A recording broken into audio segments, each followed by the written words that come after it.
Welcome students in the class of physics for standard 9.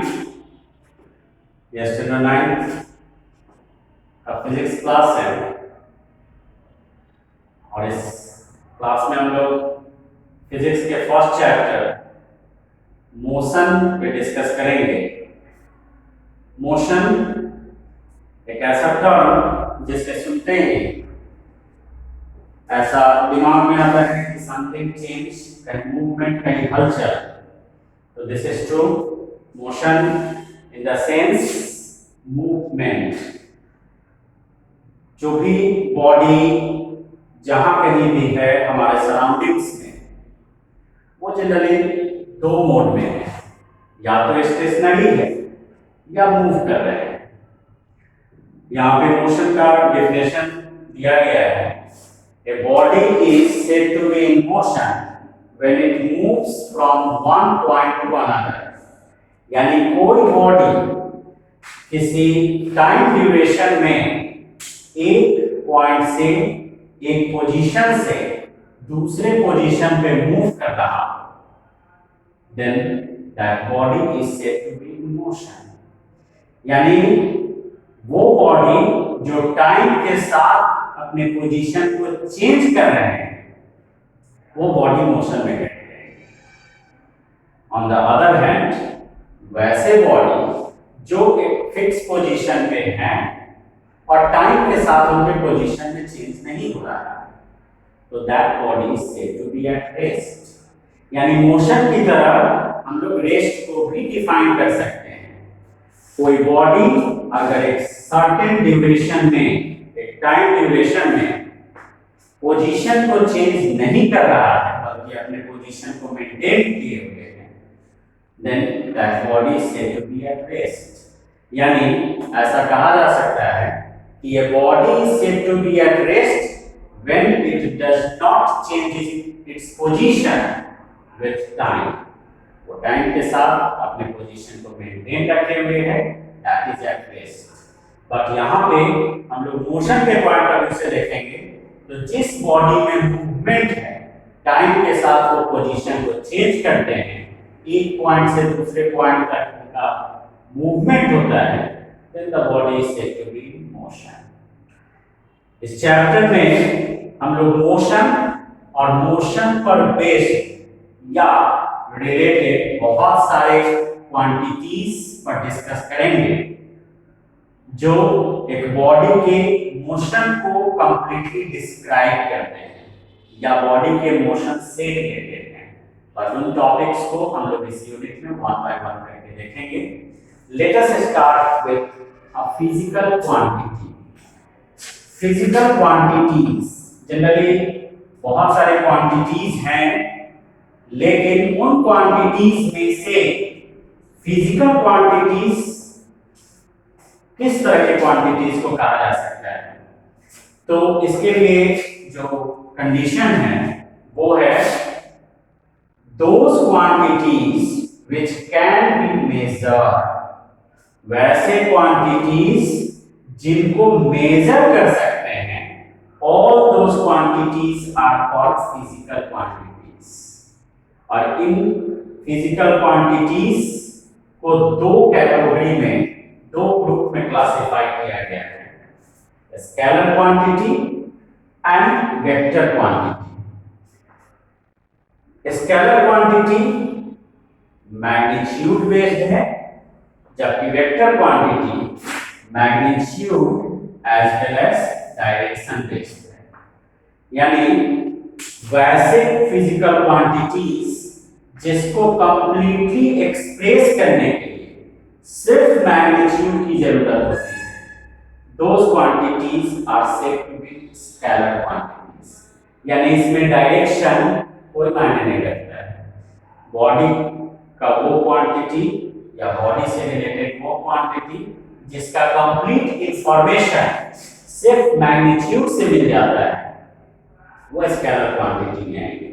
जैसे distance, time, speed, temperature, ये सब कुछ ऐसे फिजिकल क्वांटिटी हैं जिसमें डायरेक्शन की जरूरत नहीं है, वाली magnitude gives complete information about them. So all those quantities are scalar quantities.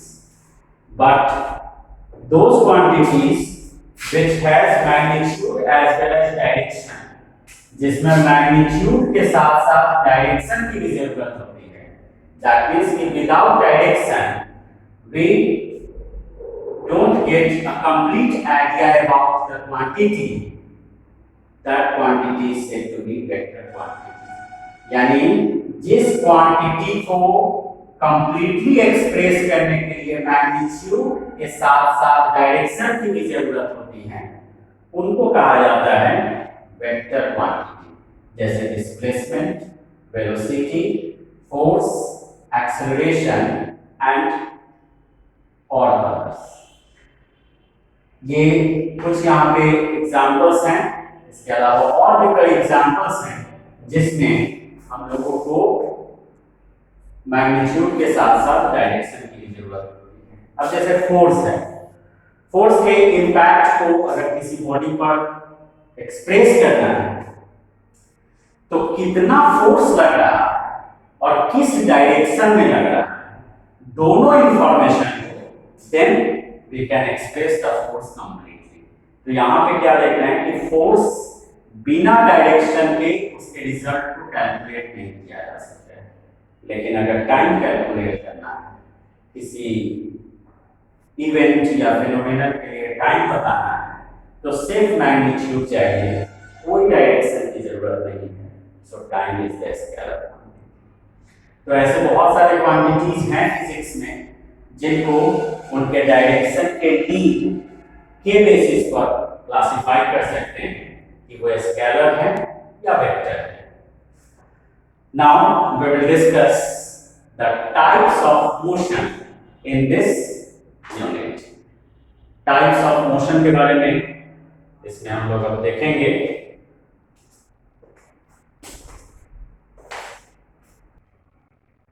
Types of motion, generally time duration के पॉइंट ऑफ व्यू से मोशन के दो टाइप्स हैं, uniform motion and non uniform motion. क्या कंडीशन है uniform and non uniform के लिए? अगर कोई बॉडी इक्वल डिस्टेंस ट्रैवल करता है इक्वल टाइम इंटरवल में, इन केस कोई बॉडी इक्वल टाइम इंटरवल में इक्वल डिस्टेंस ट्रैवल करते हैं तो उनका मोशन यूनिफॉर्म मोशन होगा। जबकि एक बॉडी इक्वल टाइम इंटरवल में अनइक्वल डिस्टेंस ट्रैवल करते हैं तो उनका वो मोशन नॉन यूनिफॉर्म मोशन होगा।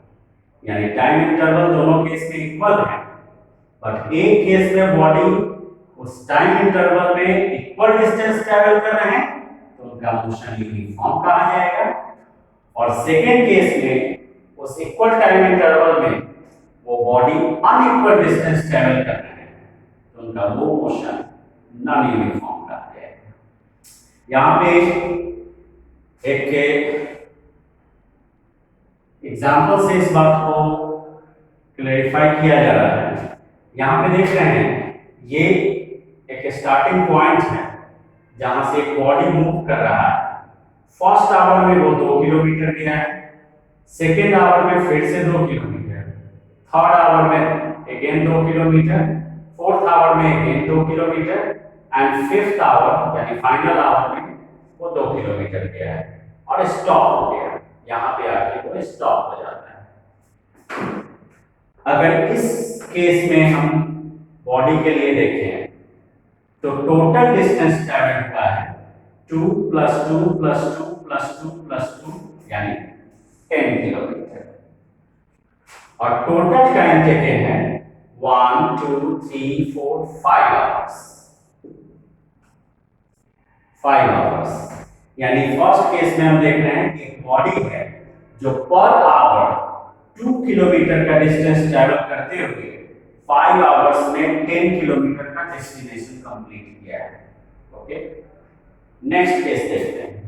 यहाँ पे एक दूसरा बॉडी है जो फर्स्ट आवर में 2 किलोमीटर जा रहा है, बट नेक्स्ट आवर में वो ट्रैवल किया है 3 किलोमीटर, नेक्स्ट आवर में फिर 1 किलोमीटर, फिर नेक्स्ट आवर में 3 kilometre and at last hour में वो 1 किलोमीटर ट्रैवल किया।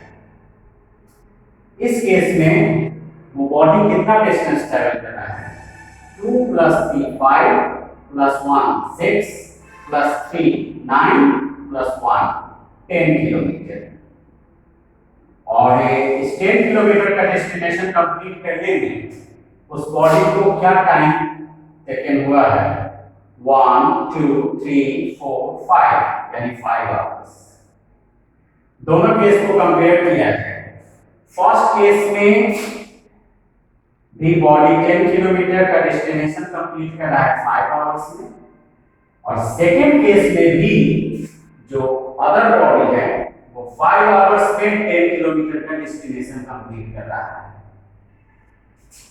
दोनों केस सिमिलर लगा है इस डाटा के अकॉर्डिंगली, बट उनके मोशन में फर्क है। यहाँ पे इक्वल टाइम इंटरवल यानी per hour body equal distance यानी 2 किलोमीटर का डिस्टेंस कंप्लीट कर रहा है, लेकिन यहाँ पे पर आवर जो बॉडी डिस्टेंस ट्रैवल कर रहा है वो इक्वल नहीं है। जहाँ फर्स्ट आवर में वो 2 किलोमीटर गया है, वहीं सेकेंड आवर में उसने 3 किलोमीटर डिस्टेंस ट्रैवल किया है, फिर नेक्स्ट आवर में वो ओनली 1 किलोमीटर गया है। तो इस केस में देख रहे हैं कि पर आवर उनका डिस्टेंस ट्रैवल इक्वल नहीं है। इसका मतलब ये हुआ कि सेम टाइम में दोनों बॉडी इक्वल डिस्टेंस ट्रैवल करने के बावजूद भी फर्स्ट केस के बॉडी का मोशन यूनिफॉर्म है और सेकंड केस का बॉडी नॉन यूनिफॉर्म मोशन को फॉलो कर रहा है। तो ये चीज क्लियर होता है कि पर यूनिट टाइम में क्या इक्वल इंटरवल ऑफ टाइम में बॉडी अगर इक्वल डिस्टेंस मेंटेन कर रहा है तो यूनिफॉर्म मोशन, और इन केस अनइक्वल डिस्टेंस वो ट्रैवल कर रहा है तो उसका वो मोशन नॉन यूनिफॉर्म मोशन होगा। यानी दूसरे वे से ऐसा कहा जा सकता है कि अगर बॉडी कांस्टेंट स्पीड से ट्रैवल कर रहा हो, कांस्टेंट स्पीड से मूव कर रहा हो, तो उनका वो मोशन यूनिफॉर्म मोशन होगा। जबकि अगर उसका स्पीड कांस्टेंट नहीं है, तो in that situation body is said to be has non uniform motion. तो इस तरीके से हम लोग के यूनिफॉर्म मोशन और नॉन यूनिफॉर्म मोशन को डिफरेंशिएट कर सकते हैं। Now we will discuss the distance travelled and displacement. ये दोनों ऐसा लगता है जैसे बोथ आर सिमिलर, बट इनमें फर्क है। डिस्टेंस ट्रैवल और डिस्प्लेसमेंट। इनफैक्ट अगर एक यहाँ पे एग्जांपल लिया जाए, एक बॉडी है जो इस पॉइंट से स्टार्ट लेता है, this is the initial point, I is the initial point. यहाँ से ये मूव करता है 4 किलोमीटर, ये यहाँ तक आता है और फिर एक टर्न लेता है 3 किलोमीटर। ये यहाँ पे आने के बाद स्टॉप होता है, ये इसका फाइनल पोजीशन है। एक body 4 kilometre downward and then 3 kilometre rightward move करता है और स्टॉप करता है। इस केस में अगर डिस्टेंस ट्रैवल लिखा है, डिस्टेंस ट्रैवल्ड, तो वो है 4 + 3 यानी 7 किलोमीटर। क्या इस बॉडी का डिस्प्लेसमेंट भी 7 किलोमीटर होगा? तो नहीं। डिस्प्लेसमेंट के लिए ये नहीं देखना है कि बॉडी कौन सा पाथ फॉलो करके इनिशियल पोजीशन से फाइनल पोजीशन पे गया है। डिस्प्लेसमेंट के लिए कहा जाता है the shortest length between initial position and final position. Body जहां से स्टार्ट ले रहा है और जहां पे स्टॉप हो रहा है, उन दोनों पोजीशन के बीच का जो शॉर्टेस्ट लेंथ होगा दैट इज डिस्प्लेसमेंट। तो इस केस में अगर हम देखते हैं आई और एफ टी का जो शॉर्टेस्ट लेंथ होगा दैट इज ये। ये एक्चुअली पास नहीं है, बॉडी इस पर मूव भी नहीं किया है, but this is the shortest length. और इसको अगर हम लोग कैलकुलेट करें तो यहाँ पे ये एक राइट ट्रायंगल है and this is hypotenuse of this triangle, जिसको कैलकुलेट कर सकते हैं perpendicular square plus base square under root 4 square plus 3 square 16 plus 9 under root 25 यानी 5 किलोमीटर। बॉडी का डिस्टेंस ट्रैवल तो 7 किलोमीटर है, बट डिस्प्लेसमेंट यहाँ पे 5 किलोमीटर से हो रहा है। इसका मतलब ये हुआ कि डिस्प्लेसमेंट के साथ ऐसी पॉसिबिलिटी है कि उसका वैल्यू डिस्टेंस ट्रैवल से अलग हो, क्योंकि डिस्टेंस ट्रैवल में एक्चुअल लेंथ लिया जाता है जो बॉडी कवर कर रहा है, लेकिन डिस्प्लेसमेंट के लिए बॉडी के ट्रैवल किए हुए पाथ से कोई मतलब नहीं होता है, बल्कि जो इनिशियल पोजीशन और फाइनल पोजीशन के बीच जो शॉर्टेस्ट लेंथ होते हैं वो डिस्प्लेसमेंट में कंसीडर होते हैं। तो ये इनका डेफिनेशन भी हो सकता है और डिफरेंशिएट करने के लिए पॉइंट इंक्लूड भी किया जा सकता है। दूसरी बात है कि बॉडी जो डिस्टेंस ट्रैवल उसका कैलकुलेट कर रहे हैं उसमें सिर्फ मैग्नीट्यूड उनका कैलकुलेट किया जाता है, डायरेक्शन डजंट मैटर। तो इस पॉइंट ऑफ व्यू से डिस्टेंस ट्रैवल एक स्केलर क्वांटिटी है और डिस्प्लेसमेंट एक वेक्टर क्वांटिटी है, क्योंकि डिस्प्लेसमेंट में direction is the matter, magnitude क्या है और साथ ही साथ डायरेक्शन को इंक्लूड करके डिस्प्लेसमेंट को एक्सप्रेस किया जा सकता है। So the displacement is the vector quantity. एक चीज और है कि डिस्टेंस ट्रैवल कभी भी जीरो नहीं हो सकते हैं। अगर बॉडी मूव किया है तो distance travel never be zero, लेकिन बॉडी में मूवमेंट के बावजूद भी डिस्प्लेसमेंट में भी जीरो कैसे हो सकता है? How is it possible? तो एक केस देखते हैं। यहाँ पे एक बॉडी है जो सर्कुलर ट्रैक पर मूव कर रहा है, एक सर्कुलर ट्रैक है और बॉडी यहां से स्टार्ट किया और ये मूव करता हुआ फिर से यहीं पे आ गया, यानी आईपी और एफपी दोनों का कॉमन है। ये बॉडी ऐसे मूव किया, दिस इज, और ये फाइनली उसी पोजीशन पे आ गया। ये एक सर्कुलर ट्रैक है और इसका मान लिया जाए कि इस ट्रैक का रेडियस r है। तो ये जो आउटलाइन जिस पर बॉडी मूव किया है, this is the circumference of this track. और इस कंडीशन में अगर डिस्टेंस इसका कैलकुलेट किया है तो सर्कमफरेंस होगा इस सर्किल का जो होगा 2 पाई r, यानी डिस्टेंस यहाँ पे 2 पाई r है, which is not equal to 0, क्योंकि रेडियस का अपना कोई वैल्यू होगा नहीं। पाई का वैल्यू जनरली 22/7 या 3.14 होते हैं, तो समथिंग यहाँ पे वैल्यूज आ रहे हैं, इसलिए डिस्टेंस इस केस में 0 नहीं हो सकता है, नेवर। लेकिन डिस्प्लेसमेंट की बात करें तो डिस्प्लेसमेंट में ऐसा दिया गया है शॉर्टेस्ट लेंथ बिटवीन आईपी यानी इनिशियल पोजीशन एंड एफपी यानी फाइनल पोजीशन। इस केस में देख रहे हैं कि बॉडी जहां से स्टार्ट लिया था उसी पोजीशन पे ये आके स्टॉप होता है। दैट मींस आईपी और एफपी के बीच कोई गैप नहीं है। It means the shortest length between IP and FP is 0। So displacement is 0। तो ये एग्जांपल इस बात को इंडिकेट करता है कि डिस्टेंस ट्रैवल कभी 0 नहीं हो सकते हैं, लेकिन इसकी पॉसिबिलिटी है कि डिस्प्लेसमेंट बॉडी का 0 हो। तो यहाँ पे ये 3 फैक्ट्स मेंशन किए गए हैं डिस्टेंस ट्रैवल एंड डिस्प्लेसमेंट के लिए, जिसके बेसिस पे हम लोग ये उन दोनों के बीच एटलीस्ट 3 डिफरेंसेस कैलकुलेट कर सकते हैं। तो आज हम लोगों ने जो भी टॉपिक डिस्कस किया है उससे रिलेटेड आप लोग को एक क्वेश्चन दिया जा रहा है, जिसको इसी डिस्कशन के बेसिस पे मेंशन करना है। क्वेश्चन है differentiate between number 1 uniform and non uniform motion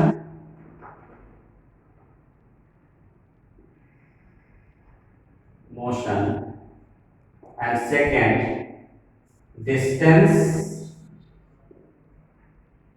traveled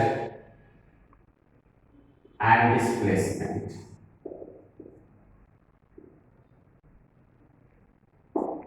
ये दो क्वेश्चन है, एक uniform and non uniform motion को डिफरेंशिएट करना है, दूसरा डिस्टेंस ट्रैवल एंड डिस्प्लेसमेंट, और इनके लिए कम से कम एटलीस्ट 3 डिफरेंसेस, एटलीस्ट 3 डिफरेंसेस। इन दोनों के लिए कम से कम 3 डिफरेंसेस मेंशन करना है। That is the homework of this class. And next हम लोग इस यूनिट को आगे बढ़ाएंगे अगले क्लास में। That's all, thank you.